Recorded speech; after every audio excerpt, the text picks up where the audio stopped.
Final Fantasy VII has one of the most unique and memorable world map themes out of any jRPG.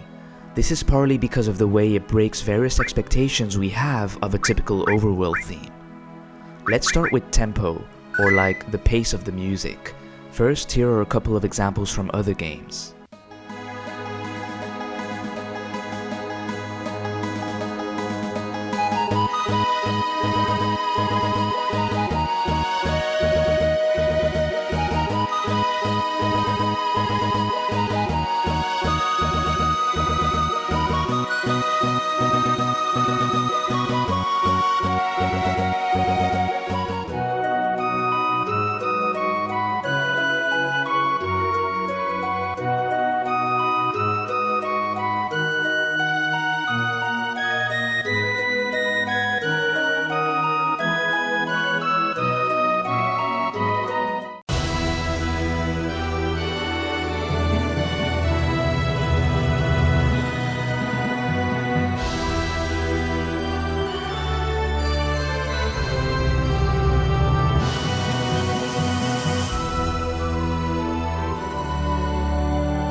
Now, let's compare that with Final Fantasy VII.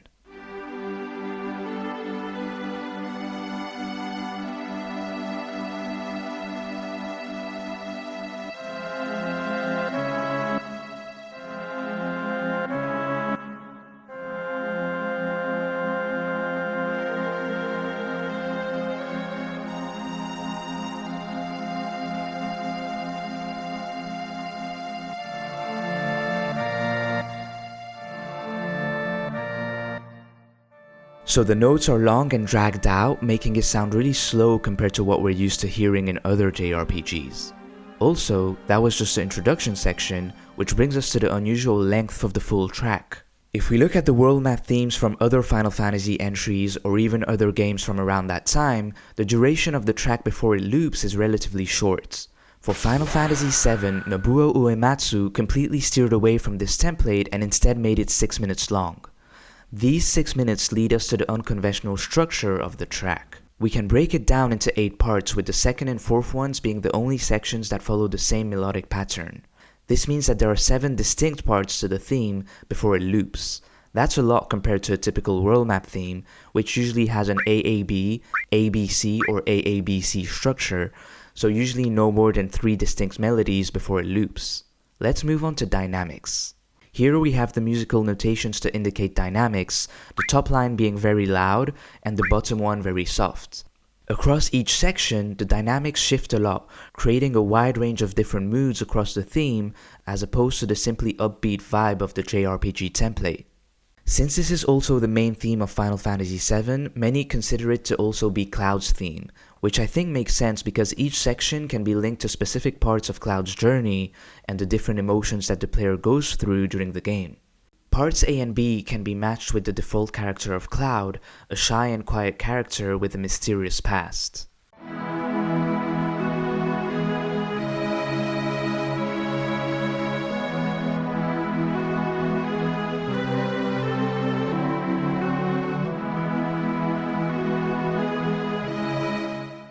Part C has some lighthearted but melancholic tones to it, perhaps reflecting scenes about Cloud's memories as a child.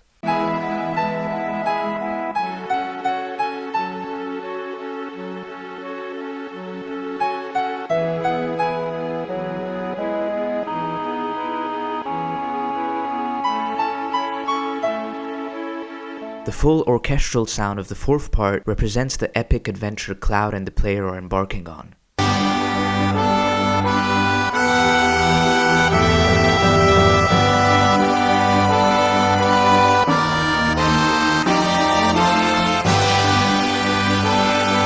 Part D has some mysterious chords, which for me is reminiscent of the random and quirky stuff Cloud encounters over the course of his journey.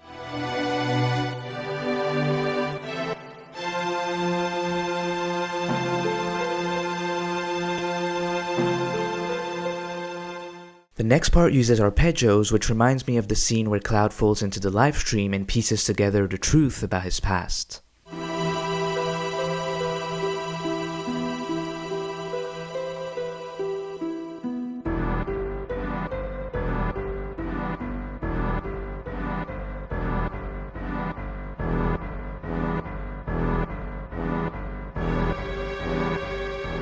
There's also those menacing low notes which can reflect Sephiroth's presence based on a key moment in the game where this part plays as well.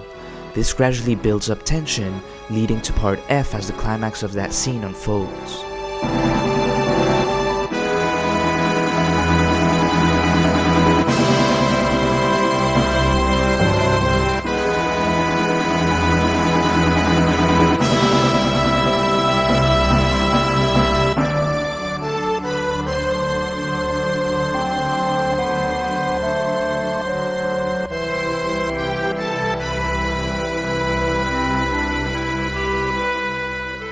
Nobuo Uematsu himself mentioned in an interview that this was an experiment for him, trying to create a world map theme that conveys various emotions to the player. From my perspective, this experiment was a success because it really sticks out and even today remains one of my favorite video game tracks ever. Let me know what you think or if you have any other examples of great overworld music. Hope you enjoyed the video, and I'll see you in the next one.